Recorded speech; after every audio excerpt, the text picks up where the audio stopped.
नमस्ते, राधे राधे, हेलो प्यारे बच्चों, welcome to our channel Bioverse the universe of biology. तो आज की इस वीडियो में हम कवर करने वाले हैं आपके बीएससी सेकंड सेमेस्टर का नेक्स्ट लेक्चर। और ये लेक्चर यूनिट 5 का लास्ट लेक्चर होने वाला है, क्योंकि यहाँ पे आपका ये सीरीज़ ख़त्म हो जाएगा। इसके बाद हमारी फिजियोलॉजी स्टार्ट होगी, ठीक है। फिजियोलॉजी, और फिजियोलॉजी में हम स्टार्ट करेंगे यूनिट 4 से, दैट इज़ मसल वाले सेक्शन से, ठीक है। अब हमें पढ़ना है ऑक्सीडेटिव फॉस्फोराइलेशन और उसके रेगुलेटर्स के बारे में। अब आपकी उसमें दिया है माइटोकॉन्ड्रियल इलेक्ट्रॉन चेन के बारे में, तो इसी में सारी चीज़ें आएंगी। ऑक्सीडेटिव फॉस्फोराइलेशन क्या होता है उसको समझेंगे, क्या क्या चीज़ें इसमें होती हैं इसके बारे में जानेंगे, ठीक है। तो इसमें पहली ही लाइन लिखी है, हाँ उसके पहले अगर आपने प्रीवियस वीडियो नहीं देखी हैं तो उनका लिंक आपको डिस्क्रिप्शन में मिल जाएगा, वहाँ से जाके आप देख लीजिए। पूरी प्लेलिस्ट ही मैंने अटैच कर दी है आपकी सुविधा के लिए, तो इस सेमेस्टर का पूरा प्लेलिस्ट ही आपको मिल जाएगा। मैं बॉटनी के भी प्लेलिस्ट ऐड कर दूंगी। अभी तो फ़िलहाल पूरा फोकस जूलॉजी पे है कि एक लाइन से एक ख़त्म हो, उसके बाद दूसरा स्टार्ट हो, ठीक है। और अगर आपको डेली वीडियोज़ की अपडेट चाहिए, ठीक है, तो आप हमारे टेलीग्राम चैनल पे, बेसिकली टेलीग्राम पे, या अगर क्वेश्चन वगैरह कोई करना है तो आप इंस्टाग्राम चैनल पे भी ऐड हो सकते हैं, ठीक। तो ये कुछ बेसिक इन्फॉर्मेशन थी जिसको आपको बताना था। चलिए स्टार्ट करते हैं। ऑक्सीडेटिव फॉस्फोराइलेशन क्या होता है? ऑक्सीडेटिव फॉस्फोराइलेशन क्या है? यहाँ पे एक वर्ड दिखा, final step in cellular respiration, ठीक है। सेलुलर रेस्पिरेशन क्या होता है? सेलुलर रेस्पिरेशन का मतलब होता है मेटाबॉलिज्म जो होता है उसमें ब्रेक डाउन ऑफ ग्लूकोज, जिसमें आपने ग्लाइकोलिसिस पढ़ा, क्रेब्स साइकिल पढ़ा, टू फॉर्मेशन ऑफ एटीपी। ये क्या कहलाता है? फॉर्मेशन ऑफ एटीपी, ये कहलाता है सेलुलर रेस्पिरेशन, जिसमें से आपने ग्लाइकोलिसिस, क्रेब्स साइकिल सब कुछ पढ़ लिया था।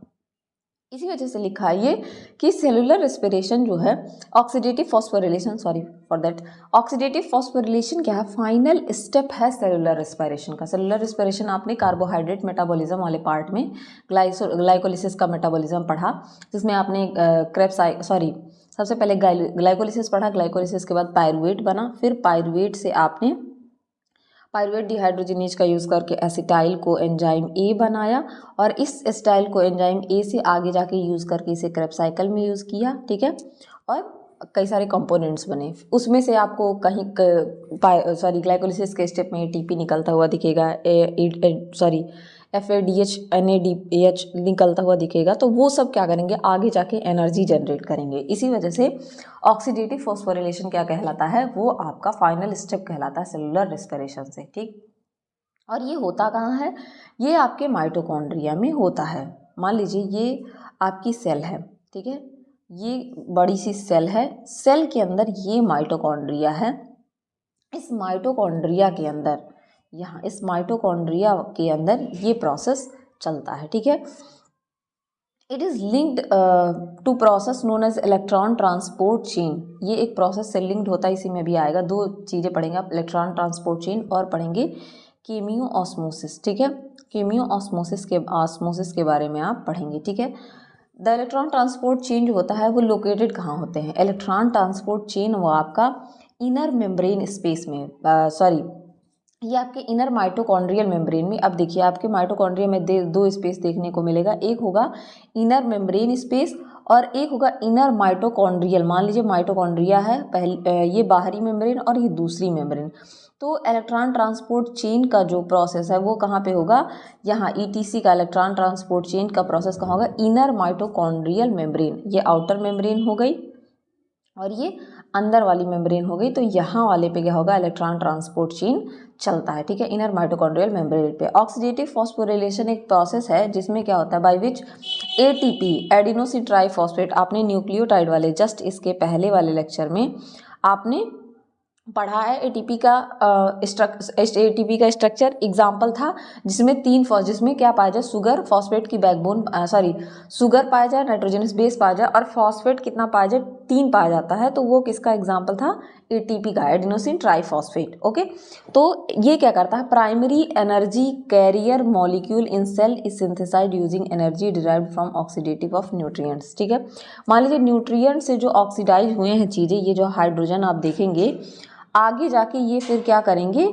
आगे जाके ये ADP प्लस PI का यूज़ करके क्या बनाएंगे? ATP बनाएंगे। ठीक है, ये जो प्रोसेस है माइटोकॉन्ड्रिया में होता है यूकैरियोटिक सेल में, लेकिन जो आपके प्रोकैरियोटिक सेल जैसे कि आपके बैक्टीरिया हैं, प्रोकैरियोटिक का बेस्ट एग्जांपल है बैक्टीरिया, उसमें ये प्लाज्मा मेम्ब्रेन में रहता है। तो याद रखिए कि क्वेश्चन में पूछ लेता है कि ऑक्सीडेटिव फॉस्फोराइलेशन यूकैरियोट में कहाँ चलता है, तब तो माइटोकॉन्ड्रिया बोलेंगे। लेकिन अगर प्रोकैरियोट बोला तो आप बताएंगे कहाँ पे होता है, प्रोकैरियोट के ये कहाँ पे होता है। इसको जस्ट मैं हाईलाइट इसलिए कर रही हूँ ताकि आपको भूले ना, PM यानी कि प्लाज्मा मेम्ब्रेन में ये होता है। आगे चल के हम देखेंगे इन चीज़ों को। फर्स्ट वाला आपका है इनर माइटोकॉन्ड्रियल स्पेस है ये यहाँ पे, और ये इनर माइटोकॉन्ड्रियल मेम्ब्रेन है। सेकेंड वाला प्रोसेस बता रहा है कि किस तरीके से होता है। ठीक है, 2 स्टेप इसमें इन्वॉल्व होते हैं। पहले स्टेप को हम कहते हैं इलेक्ट्रॉन ट्रांसपोर्ट चेन। ठीक है, सेकंड जिसमें आपका पूरे इलेक्ट्रॉन जो होंगे वो आपके आएंगे, और सेकंड स्टेप होता है केमियो ऑस्मोसिस, जो क्या करता है, फॉर्मेशन ऑफ ATP करता है। ये इस तरीके से कुछ आपको 5, जब इलेक्ट्रॉन ट्रांसपोर्ट चेन आप पढ़ेंगे तो कुछ आपको 5 कंपोनेंट देखने को मिलेंगे। ठीक है, जिसमें से 4 क्या करते हैं, इलेक्ट्रॉन ट्रांसपोर्ट चेन चलता है, और 5वें से क्या होता है, केमियो ऑस्मोसिस का प्रोसेस होता है, और यहीं पे क्या बनता है आपका ATP बनता है। ये पूरा आपका ये स्ट्रक्चर क्या बता रहा है, माइटोकॉन्ड्रिया के बारे में बता रहा है। अगर मैं लिखना चाहूँ इसको, दिस इज माइटोकॉन्ड्रिया, ये आपका माइटोकॉन्ड्रिया है। माइटोकॉन्ड्रिया का ये अंदर के एरिया जिसको मैं अभी हाईलाइट करूँ इस तरीके से, ये वाला एरिया जो ये this is inner membrane space, और ये इनर माइटोकॉन्ड्रियल मैट्रिक्स है। यहाँ इनर माइटोकॉन्ड्रियल मैट्रिक्स है। ठीक है, बीच बीच में मैट्रिक्स भरे हुए हैं। इसमें आपको first component, second component, third component, fourth component और फिफ्थ कंपोनेंट देखने का मिलेगा। उसके साथ साथ कुछ और चीज़ें जैसे साइटोक्रोम C, साइटोक्रोम ऑक्सीडेज, ये सारी चीज़ें देखने को मिलेंगी। इनको हम एक एक करके पढ़ते हैं। ठीक है, अब इलेक्ट्रॉन ट्रांसपोर्ट चेन क्या होता है और केमियो ऑस्मोसिस क्या होता है, इसको थोड़ा सा बेसिक पहले जानेंगे, फिर डिटेल में पढ़ते हैं। ठीक, इलेक्ट्रॉन ट्रांसपोर्ट चेन क्या होता है, इलेक्ट्रॉन फॉर्म NADH। अब इसमें आप देखेंगे ये जो साइकिल आपने पढ़ी है इस तरीके से, यहाँ अगर मैं बनाना चाहूँ, इसमें 5 कंपोनेंट देखे हैं, तो इसमें ये कंपोनेंट इस तरीके से अटैच होंगे। ठीक है, और इन्हीं से क्या होगा, हमें जो मॉलिक्यूल हैं उनसे NADH और FADH का फॉर्मेशन होगा, जनरेट होगा ग्लाइकोलिसिस के टाइम पे, क्रेब्स साइकिल के टाइम पे, फैटी एसिड ऑक्सीडेशन के टाइम पे, जो कि आपने लिपिड मेटाबॉलिज्म में पढ़ा। और ये ट्रांसफर होते हैं प्रोटीन सीरीज कॉम्प्लेक्सेस के थ्रू। जो प्रोटीन कॉम्प्लेक्स आप पढ़ेंगे 1, 2, 3, उनके थ्रू ये क्या होंगे, ट्रांसपोर्ट होंगे। कहाँ पे, इनर माइटोकॉन्ड्रियल मेम्ब्रेन में यूकैरियोट में, और प्लाज्मा मेम्ब्रेन में यूकैरियोट में। तो ये जो NADH FADH है, ये हमारे माइटोकॉन्ड्रिया के इनर माइटोकॉन्ड्रियल मेम्ब्रेन से जब बनेंगे आपके ग्लाइकोलिसिस में और क्रेब्स साइकिल में, वहाँ से बन के ये ट्रांसपोर्ट होंगे इनर माइटोकॉन्ड्रियल मेम्ब्रेन में यूकैरियोट में, और प्रोकैरियोट के प्लाज्मा मेम्ब्रेन में। ठीक है, और ये जो प्रोटीन कॉम्प्लेक्सेस हैं ये आपके 1, 2, 3, 4, 5 होते हैं, ऑर्गेनाइज होते हैं इलेक्ट्रॉन ट्रांसपोर्ट चेन में। ठीक है, ये इलेक्ट्रॉन ट्रांसपोर्ट चेन में ऑर्गेनाइज होंगे इस तरीके से, यहाँ से सॉरी फॉर दैट, यहाँ से इस तरीके से ये ऊपर की तरफ जाएंगे। ठीक है, और जैसे ये इलेक्ट्रॉन मूव करते हैं, electron ETC, as the electron move through electron transport chain, they lose energy which is use to actively pump protons H+ from the mitochondrial matrix.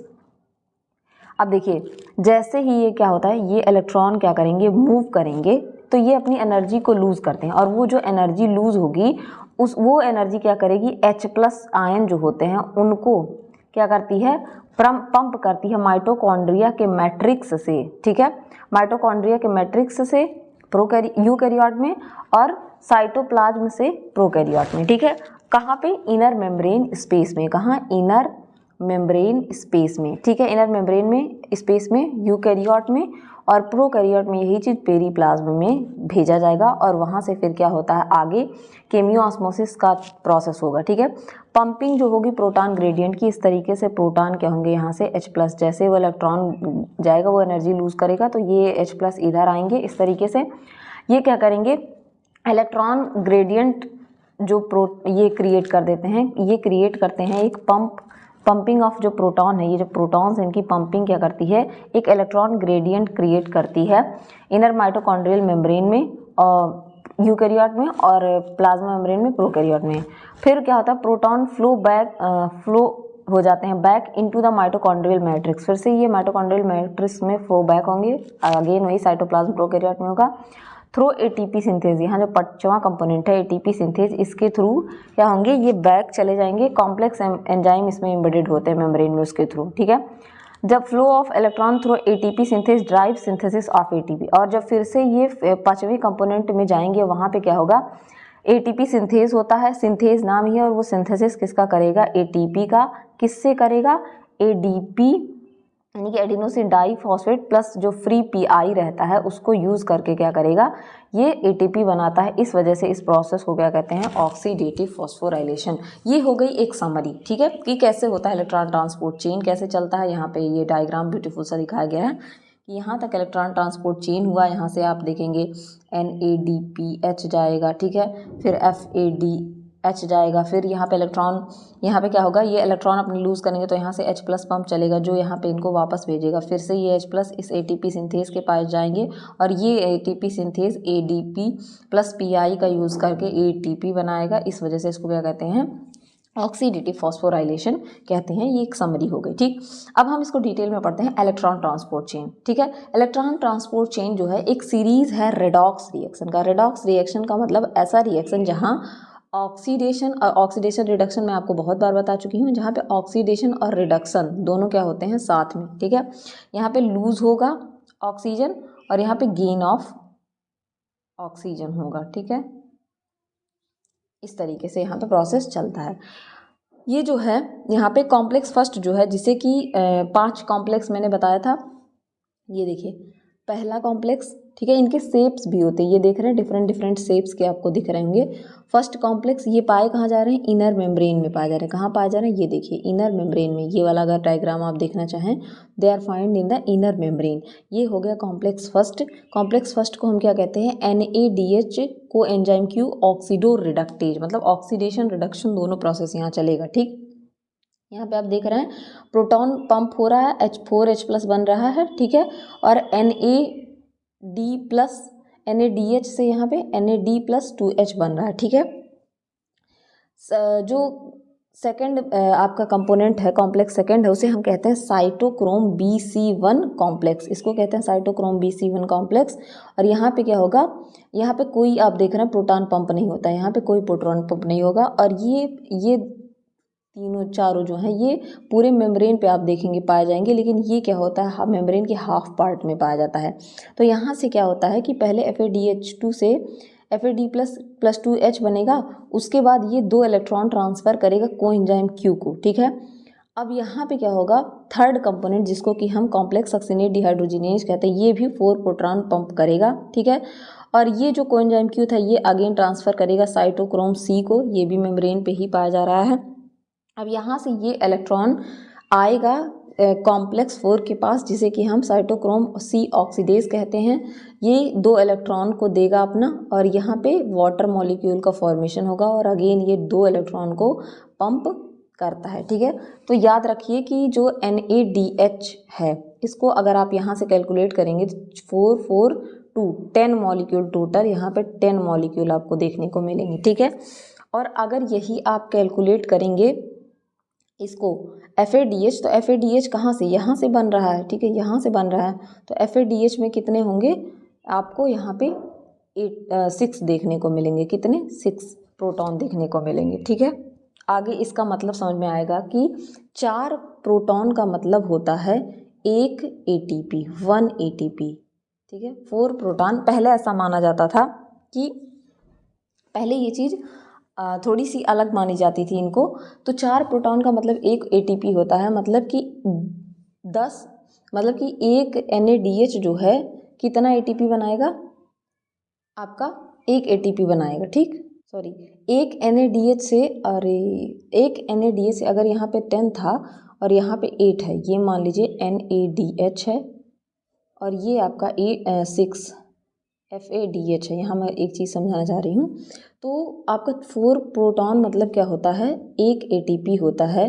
तो अगर यहाँ पे 10H+, ठीक है, और यहाँ भी कर लीजिए 6H+, तो अगर 10H+ हैं तो इसका मतलब यहाँ पे कितना ATP बनेगा, 4 का मतलब 1, फिर 4 का मतलब 1, मतलब और 2.5 ATP यहाँ बनेगा। एक NADH मतलब होता है 2.5 ATP, और एक FADH का मतलब होता है 1.5 ATP। क्यों? 4 का मतलब 1 हो गया और 2 का मतलब हाफ हो गया। ठीक है, तो इस तरीके से इस प्रोसेस को समझना है, क्योंकि अभी भी इसको माना जाता है कि 3 मानते हैं लोग। ठीक है, अगर 2 FADH है तो उसको मानेंगे कि अगर 6 प्रोटॉन है तो उसको मानते हैं कि 2 FADH। पहले 3 ही प्रोटॉन को माना जाता था, लेकिन अब ऐसा नहीं है। ठीक है, यहाँ पे 4 इलेक्ट्रॉन मिलके एक ATP का फॉर्मेशन करेंगे। ठीक, इस तरीके से ये प्रोसेस आपको समझ में आया होगा। कोएंजाइम क्यू का मतलब होता है कोएंजाइम क्यू या यूबी क्यूनोन कहते हैं इसको। ठीक है, और साइटोक्रोम सी का मतलब होता है साइट सी का मतलब होता है साइटोक्रोम सी।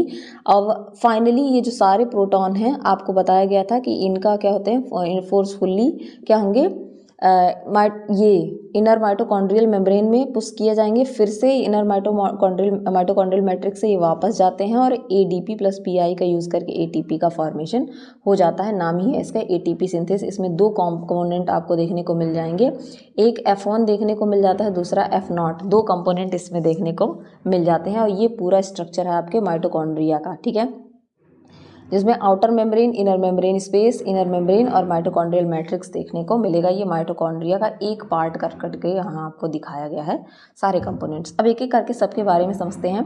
कॉम्प्लेक्स फर्स्ट को NADH ऑक्सीडो रिडक्टेज कहते हैं, और ये जो है iron sulphur and FMN containing जो है एंजाइम से मिलकर बना होता है। मतलब इसके जो एंजाइम पाए जाएंगे उनमें आयरन सल्फर और FMN पाया जाता है। 2 इलेक्ट्रॉन्स यहाँ से कैरीड आउट होंगे, जाएंगे फर्स्ट कॉम्प्लेक्स को NADH में, और FN is derived from vitamin B2 sorry, जो FMN है वो विटामिन B2 से मिलता है। यहाँ से 2 इलेक्ट्रॉन, यहाँ आप देख रहे हैं 2 इलेक्ट्रॉन कहाँ पे भेजे जाते हैं, साइटोक्रोम, सॉरी फॉर दैट, यहाँ से 2 इलेक्ट्रॉन कहाँ भेजे जाते हैं, कोएंजाइम क्यू को, सेकेंड वाले को भेजे जाते हैं। ठीक है, और यहाँ से क्या होता है, NADH का फॉर्मेशन होगा और 4H+ ऊपर चला जाता है। ठीक, Q एंड कॉम्प्लेक्स 2 जिसे कि सक्सिनो डिहाइड्रोजिनेज कहते हैं, तो FADH2 is not Passage through complex first, is received directly from complex second. ठीक है, तो कॉम्प्लेक्स FADH2 जो है ये कॉम्प्लेक्स सेकेंड से नहीं फॉर्म होता, डायरेक्टली ये कहाँ से बन रहा है, कॉम्प्लेक्स सेकेंड से बन रहा है। ठीक है, यहाँ पे the first and second complex are connected to a third complex through compound ubiquinone. यहाँ पे जो फर्स्ट और सेकेंड कॉम्प्लेक्स हैं वो थर्ड कॉम्प्लेक्स से जुड़े होते हैं, किसके थ्रू, यूबी क्यूनोन के थ्रू। किसके थ्रू जुड़े होते हैं, यूबी क्यूनोन के थ्रू। एक फर्स्ट और सेकेंड कॉम्प्लेक्स एक दूसरे से क्या होते हैं, जुड़े होते हैं। ठीक, the Q molecule is a soluble in water. इसमें जो क्यू मॉलिक्यूल होता है सॉल्युबल होता है वाटर में, and moves freely in the hydrophobic core of the membrane. In this phase electron is delivered directly to the electron proton chain. इसमें क्या होता है, क्यू मॉलिक्यूल वाटर सॉल्युबल होता है, तो ये डायरेक्टली क्या होता है, मेम्ब्रेन को जो देखिए प्लाज्मा मेम्ब्रेन क्या होती है, लिपिड की बनी होती है, लिपिड को वाटर वाले सॉल्व नहीं कर पाते हैं, तो लेकिन ये क्या करेगी, ये वाटर सॉल्युबल होगी तो आसानी से पास कर जाती है।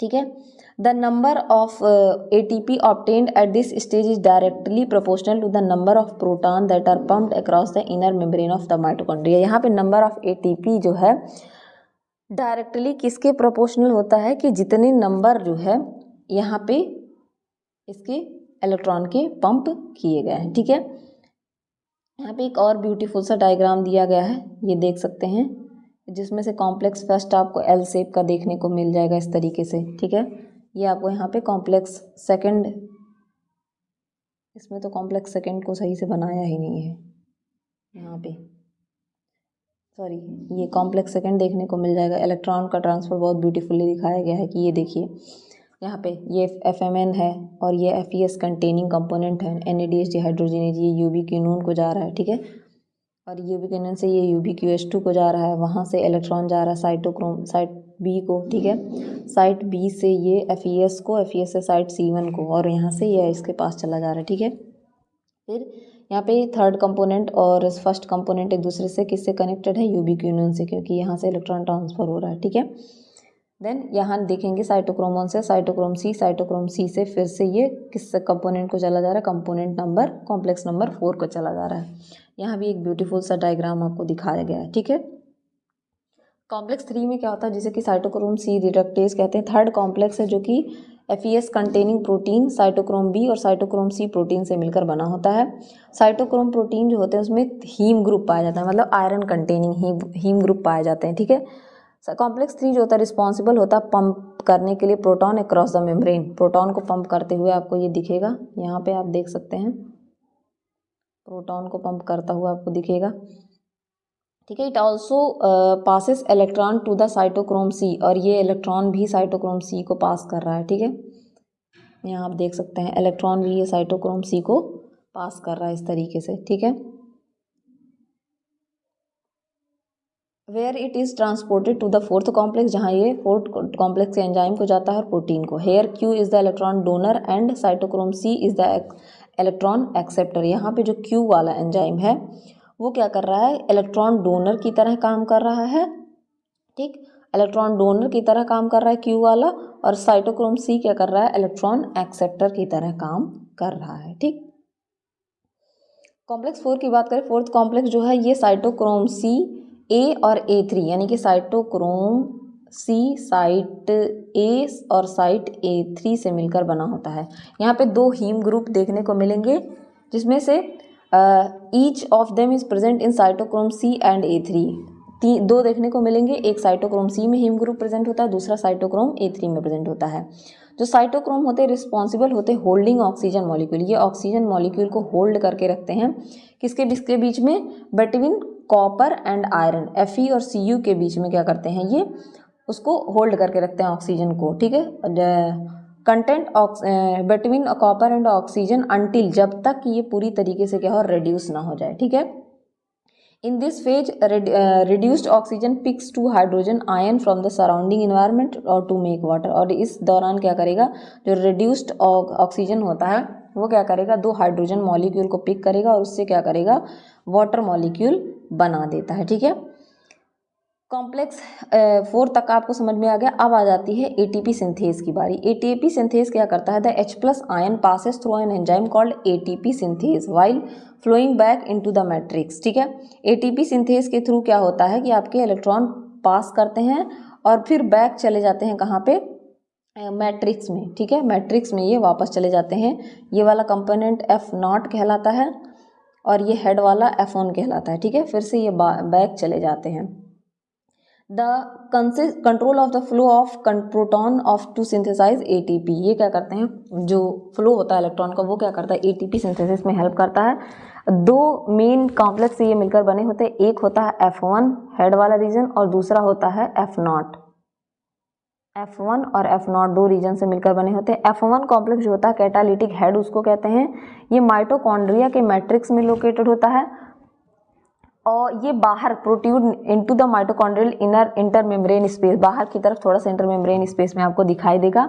इसमें कैटालिटिक साइट्स होते हैं ATP के सिंथेसिस के लिए। F1 F0 कॉम्प्लेक्स को प्रोटॉन चैनल कहते हैं, इनर मेम्ब्रेन में ये एम्बेडेड होता है। ये क्या करता है, forms a proton channel through which proton flow down there electron chemical gradient, और ये क्या करता है, एक इलेक्ट्रॉन चेन का फॉर्मेशन करता है। आगे जाके इसको आप डिटेल में पढ़ेंगे, जो इलेक्ट्रोकेमिकल ग्रेडियंट का फॉर्मेशन करते हैं, ठीक है। अब हम पढ़ेंगे कि यहाँ कितने ATP का, ये सबसे बड़ा कन्फ्यूजन का मुद्दा है कि कितने ATP का फॉर्मेशन होता है, ठीक है।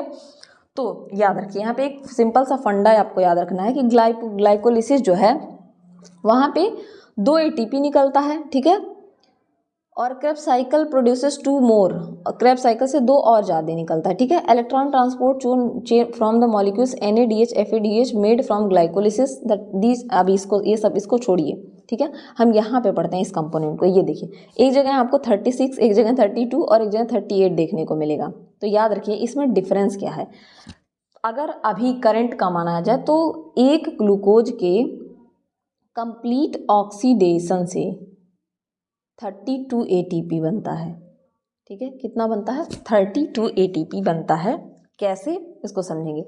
ग्लाइकोलिसिस में क्या होते हैं कि 2 ATP क्या होता है, 4 ATP का प्रोडक्शन होता है, 4 ATP में 2 ATP का यूज हो जाता है, 2 बनता है, मतलब 2 ATP बनता है, ठीक है।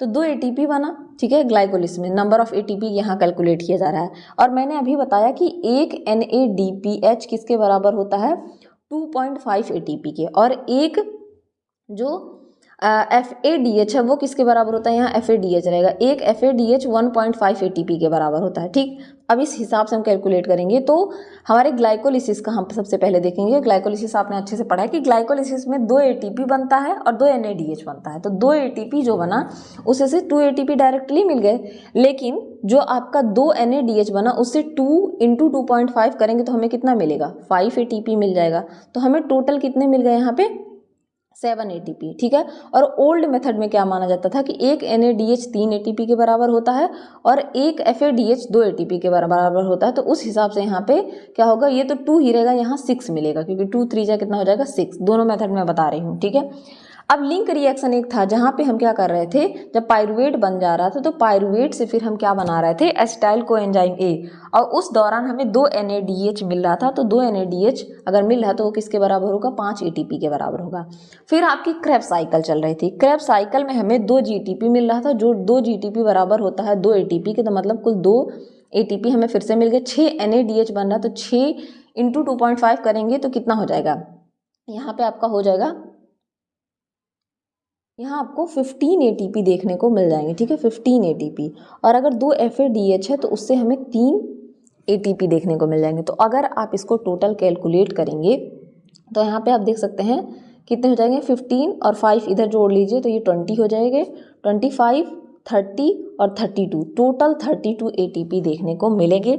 और सेम प्रोसेस यहाँ पे अगर ओल्ड मेथड से आप देखेंगे तो आपको 32 ATP देखने को मिलेंगे। ठीक है, और यहाँ पे कभी कभी क्या करते हैं 36 भी मान लेते हैं। ठीक है, 36, लेकिन अगर न्यू मेथड की आप बात करेंगे तो यहाँ आपको 32 ATP ही मानना है।